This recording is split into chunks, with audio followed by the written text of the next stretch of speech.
Welcome to the 2022 Kentucky Bourbon Festival and the first edition of the Bourbon 30 Talk Show.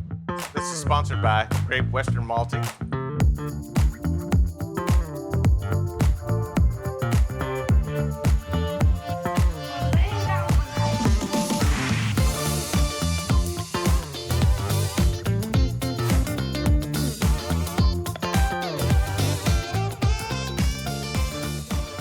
Good afternoon, everybody.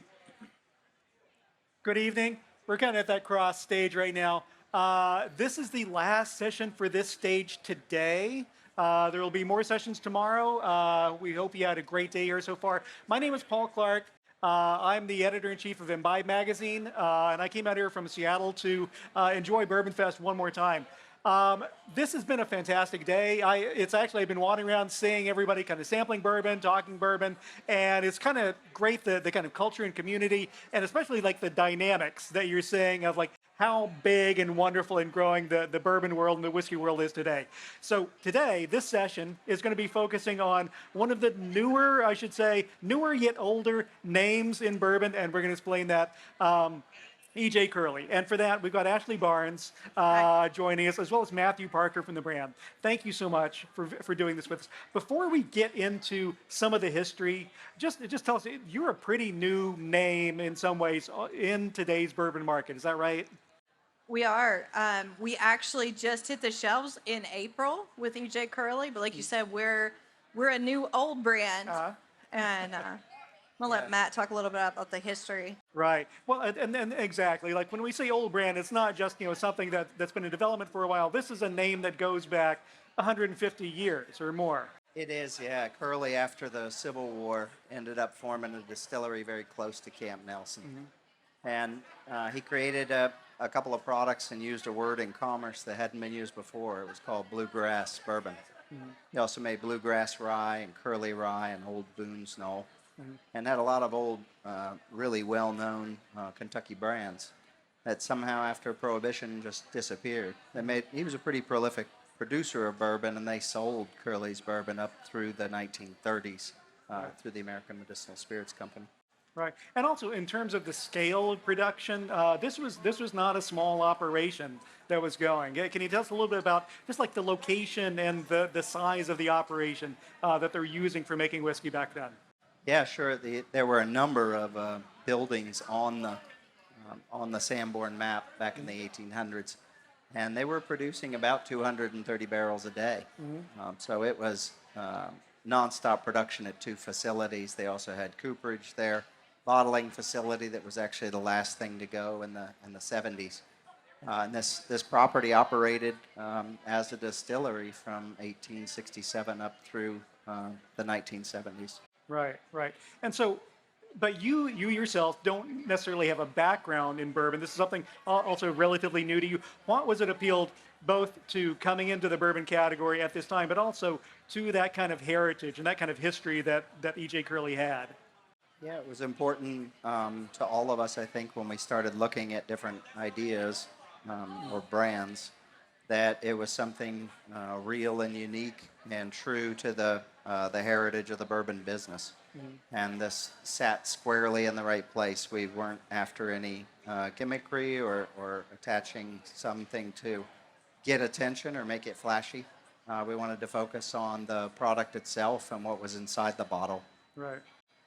And so that's fantastic. So from looking at that heritage and looking at what you wanted to do, you saw a certain degree of overlap or a certain kind of inspiration to take from that, from the Curley history? Yeah, it was important that he had created this product, and not just within Kentucky, but really expanded nationwide. We found bluegrass bourbon from east to west coast in the major cities. He also had some major sales at the time. One recorded sale was modern-day equivalent of $19 million to a single group in Chicago. So as a contemporary of E.H. Taylor and others at that time, he was actually probably one of the bigger producers. Right. So, looking at doing this now, and like I said, your history isn't necessarily in bourbon. How did you wind up getting into this, and what did you see as the appeal in your steps forward?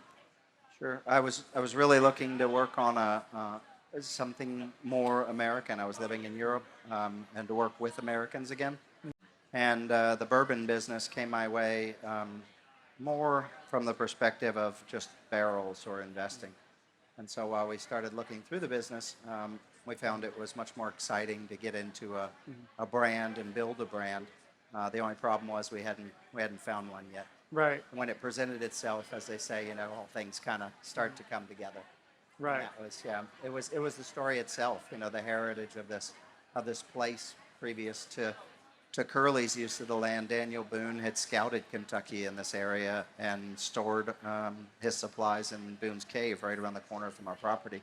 So it's very close to where I live now. Ashley's just across the river, so we've got the place surrounded. Right. Yeah, Right. got it covered. I can throw stuff across the river at him. Okay. Well, and let's talk about, well, not throwing stuff at him, but let's talk about the whiskey itself for a moment, because as I noted at the outset, the bourbon world has really just exploded in the past couple of decades with the number of producers, the number of brands out there. Definitely, there's so many different paths that you can take, and we've seen a lot of people who've done great things. We've also seen a lot of things kind of go off the rails. How did you choose not to go off the rails, and how did that bring you to Ashley? How did you come to be? How did we come to be?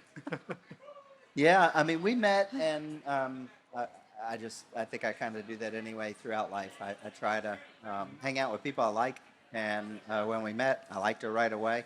And then I just started asking questions to learn more about the business. It was a new business to me.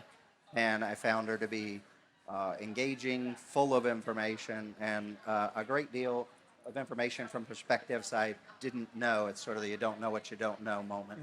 And so I just listened and paid attention and asked her if she could create something. We had an idea of sort of the flavor profile. I didn't know how to get there, but obviously she does. Right. So, Yeah. and Ashley, so when you had that communication, what did you see, or what kind of opportunities and directions did you see presenting themselves, or questions that you're asking for the next steps to finally get to the liquid that's in the bottle? Yeah, so when I first met Matt, I mean, his passion showed through greatly about it. And then being a Kentucky native, the opportunity to work with a brand with so much rich history, I could see why there was such passion in that.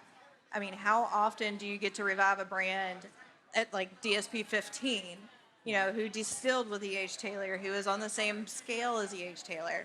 So the appeal from that aspect, from the history buff, from the Kentucky native, was there. But then to hear Matt's passion and for him to be like, I want something everybody can enjoy. That's how we came up with a small batch, a daily drinker, something that's, what do you have on your bar back regularly every day, something you can go to, it's accessible, it's affordable.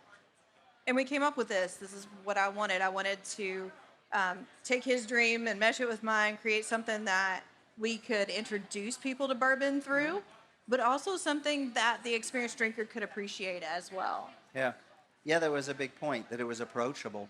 That we think that there's a lot of people that quickly are either turned off or don't consider bourbon. And I've had people come through stores and pour tastes for them, and they tell me they don't drink bourbon. I said, please give it a try first. Right. And I think we've turned a few people on to it that weren't before bourbon drinkers, and these are 40, 50-year-old folks. Right. So now I know a lot of folks have been, obviously, tasting bourbon already today and sipping bourbon already today. I actually have not had a single drop of bourbon pass my lips today because I've been working. So We're could happy we to try help. out the small batch? I just happen to have a taste of the small batch. get it. Can we Sure. talk me through this and what we're seeing here? Yeah. So always ask everybody, smell it first. Always smell it first. Very inviting, fruit forward. Little kiss of that citrus, little dried orange peel on there. I mean, I could talk about this nose all day personally, but I know that's not what you want to get to the taste. I can see it I can see the waiting, glimmer, the Ashley. little sparkle.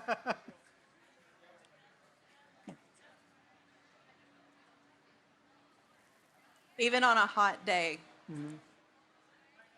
Rolls through. It's very silky and coating. At 95 proof, it's approachable. It's great with an ice cube. It really opens up and evolves. Holds up in a cocktail. We've got a delicious mule slushy that we're serving in our tent. Just saying. I like how there's that kind of nice softness on the palate, but it's not like it's flabby. It's not like it's falling away. It's soft. It's gentle. But like you said, it'll stand up to an ice cube. That would be like it's not going to be shy there. But also in a cocktail, I can see a lot of those kind of edges coming through. There's also I'm getting kind of like a herbaceous, like a minty thing Yeah, on it, which again, like on a hot day, it's like it's a julep without the plant coming into play. So Yeah, it's very refreshing. yeah. That mint really comes through in a cooling manner, kind of like a peppermint, a cooling peppermint. Yeah, definitely on the finish. And that's what we wanted. It's something you can drink year round, approachable, daily drinker. Yeah. So, And I think it's also interesting because a lot of times when we talk about like daily drinking bourbons or like the kind of benchmark bourbons for a lot of brands, typically either they'll go like in a very kind of spice direction, a little bit of, got the spark, got a little wake you up a little bit, or you'll go like in the weeded kind of soft, like a hammock bourbon kind of thing. This, I mean, it kind of like goes right up the middle. It's going with that softness on the palate, but still has the spice, and it's soft, but it also goes in that kind of other direction. it's exactly what I wanted to do with it. And Cool. that's what we did. We Yeah. kind of imagined it, we dreamed it, and then created it. And then with our single barrel products, for me, I look at every single barrel because in small batches, one barrel could really throw you off. And as I'm looking at those barrels, I'm looking for things that will stand out. A barrel has to really step out of its shell, hold up to its own, stand up, say, "Hey, I'm here, and I can do this without the support of my brothers and sisters." And really, that's how you get a single barrel. Right. So I do that. I have the criteria in my head as I'm going through these barrels, but I also know not everybody likes a super fruit forward. Not everybody likes a super herbaceous. So I like to try to target those profiles so that with our single barrels, there's something for everybody, but that they will have those grounds like this is going to be good. This is going to be really good, and it's going to be within our profile as well. Right. So I'm going to take that as a convenient segue to start sampling the single barrel. Because again, I have not had it. I've walked around the grounds. I've looked longingly at all the sample tables, but I had work to do. So this is Cheers. first taste of the day. Cheers. Yeah. We got some fans back there. Or at least some bourbon drinkers, Yeah. anyways. I'm hoping they look familiar. I We're think on the they've come same through. side. Yeah, I'm pretty sure they've come through one of the tins.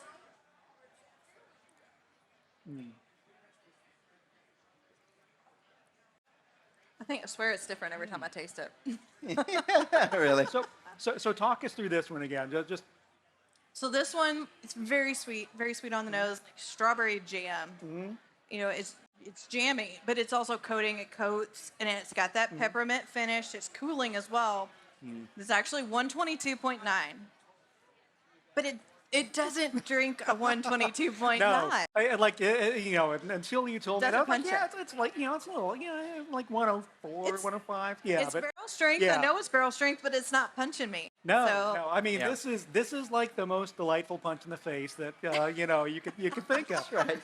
You just get a nice warm hug at the Yeah. end. Yeah. And like you said, as we talked about on the small batch, that kind of minty aspect, it's a flavor, it's a characteristic that I like a lot. So you just kind of like hit me in a very happy place with these. But it also, it's something interesting in the whiskey. It's something that kind of takes you in a different direction where you sit down and you taste it, like, okay, this is experience is going to be like other bourbon experiences I've had, but it's also going to be very much its own kind of thing. yeah. Yeah. It's there's something for everybody, and we wanted to make this a brand that it's not just here for the short term. We're here for the long term. We may be new, the brand is not, and we want to build a legacy that holds up to what EJ Curley created. Right. It's a new old brand. It's modern. We're developing. We're looking to just make our own stamp and honor the past and the history as well. Right. Now, talking about the brand itself and getting it started, we talked about the heritage and the history of EJ Curley. For this, obviously starting off, you're starting with sourced whiskey that you've looked for. But where do you see this leading? How do you see this unfolding in the months and the years ahead? Awesome. You want to take that one? Great question. It's a great question. I mean, right now we're exclusive to Kentucky. We're on shelves here in liquor stores, getting behind bars now. And I see it growing slowly, methodically, state by state. We're available for purchase online now and can reach anywhere in the contiguous U.S. And a lot of the aspect of the brand is tied to the land itself, the heritage, the site. And we're going to spend our time really developing a nice site plan that brings people through and teaches them more than just the mash bill of the bourbon, but the history of this area, what occurred there, how long it was in operation, obviously, but the flora and fauna of the area as well, because the natural beauty of the river corridor, the Kentucky River Palisades is unlike any other place I've found in Kentucky. And there's, from our doorstep, 17 miles of river that's nearly uninhabited. Right. It's a beautiful place to explore. And And we'll you don't- grow I'm and sorry, go distill. ahead. I said we're going to grow and we're going to distill. We're not going to be H. Taylor distilling. You know, we're not going to do those massive numbers, but we will distill on site to some degree and be able to pay homage to that as well. Right, right. And you talked earlier about kind of the range that EJ Curley had back in the day. Starting off with a small batch and a single barrel, where do you see it unfolding from there? Do you see other directions going? There's You know, so many ideas so many in my head. ideas. So many ideas in my head. I don't know. We'll have to see where the road takes us and Right. where the honestly the property. I love being able to take something and tie it to that. So I think there's lots of exciting things in the future, but nothing we can really share right Okay. now. Right. Well, as you continue to kind of map out your growth, especially starting off with these first two products in the years to come, we've noted a couple of times how dynamic the bourbon world has been and how many new brands are coming out. How are you making sure that you kind of like avoid some of the pitfalls that other brands have run into over the years? How do you make sure that you're kind of built for the long term as you build up that property and get your production underway? I think we built a real business model that's based around what we feel is responsible pricing in the bourbon business. Our products are anywhere from 4 to 6 years old, and we think there's a certain price category for a super premium bourbon that it falls into. Like Ash said, we are in it for the long haul, and we're not trying to make an extra $25 a bottle. That's not why we're here. We want to build a brand and reintroduce the legacy that Curley had started in the 1800s. And I think the best way to do that is lead through the products that she's already identified and created. And R&D is really driven by, Ash or Monica or myself or someone has an idea, or, we kind of kick it around. And then when it goes into the real stage of trying to develop a product, that's firmly in Ash's plate. So Right. Yeah. Excellent. And that's part of what, you mentioned my business partner, Monica. As part of what we do as a company is we help plan and project and do things in a way that's sustainable instead of just throwing it out there and hoping we hit a Right. bullseye. yeah, that's right. It's not a static world. When you look at what's going on in American whiskey, what's going on in bourbon, fans are looking for so many different things these days, which is wonderful. But it's also, I can imagine it's maddening to try to anticipate, what's going to come down the pike. Oh, absolutely. I think everything is always changing. So by building something that we can be super proud of and that we can we're in it for the long haul, we can still play to those changing flavors. We can play to those different palates. That's why with the small batch, it's a great intro bourbon. It's a great daily drinker. Anyone from any walk of life can really appreciate that blend. Right, right. And we like the way we fit into the heritage of the business, the history of the business. And we think that even on our site, when we're doing tastings of Curley or pairings, we'll probably bring in other products from the bourbon business that we like, other distilleries, and put them up against ours. We don't see it as a competitive landscape so much as a creative one. It really is the best time to be a bourbon drinker right now. And there's so many opportunities there. So I'm really excited. Does anybody have any questions for Ashley or for Matthew about EJ Curley? Well, you guys, thank you so much. Thank you so much, first off, for pouring your whiskey for me. I mean, let me be honest. this is the high point of my day, but also having the opportunity to sit and chat with you guys about what you're doing with EJ Curley. And I'm really excited to see where you go with the distillery and with the product in the years ahead. Awesome. Thanks for having us. We appreciate the opportunity to come up here and chat with you and share EJ Curley with everybody. Yeah, fantastic. And thanks to all you guys for hanging out with us for a little bit and as we drink whiskey and talk about whiskey. I hope you've had a great day at Bourbon Fest today, and we will see you back here tomorrow.